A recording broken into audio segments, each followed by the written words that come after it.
Okay, so this is going after the stability muscles of the hips, knees, and ankle. And so I think this is one of the best injury prevention exercises for runners.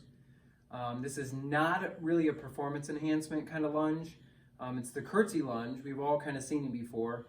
This is not really meant to make you like stronger in the sense of like more power, but more from an injury prevention standpoint. Because again, when you're running and you land, the last thing you want to have happen is a decent amount of compression. So gravity and ground reaction forces automatically compress us like an accordion when we land. And so basically, if the glute med, which is right here on my right leg, the VMO and the post tib are all weak, when we land, they won't catch as much force and will drag a little bit down, increasing our ground reaction time, which is not good for injuries.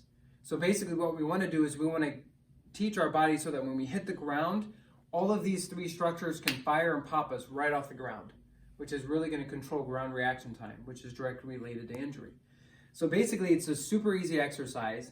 Again, you should feel it right there on the side of the hip, just behind that bone, right on the side here, in the glute med.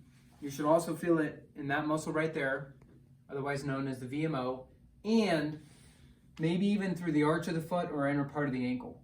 Okay, but either way, you should at least be feeling it in the hip, but some people can feel it in those regions as well. Basically, get a weight in the opposite hand.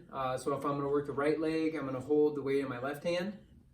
And it could be any sort of amount of weight. I mean, 15, 20 pounds, like a kettlebell or any weight should be fine. So basically, you're just going to go to a single leg stance like this. And bearing no weight with the back leg, what you're going to do is you're going to reach behind just like that. And then just back. And so all you really need to do is bend the knee about 10 to 15 degrees, because again, when we're running and we land, we do not go deeper than that. It would be weird to see somebody when they're running to land and go really deep. So you land and you really only go about 10 to 15 degrees of knee bend. So that's really all we need to mimic. So we're here, and again, the left leg is bearing no weight, and I'm just tapping behind.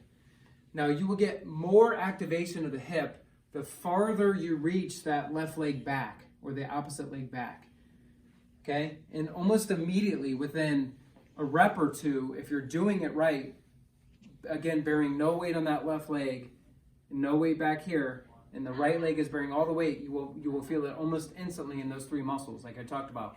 So again, you can go up to like 20 reps or so, because again, it's an endurance exercise. The way I like to organize it is I like to do this at the end of my workouts and take it to fatigue. So I might even just do like a minute on my watch and just do as many reps as I can do controlled within a minute. And then, but otherwise you could at least, a couple sets of 20 reps should suffice. And again, anything from 15 to 25 pound weight should be fine as well. So again, just a nice curtsy lunge to go after these hip muscles.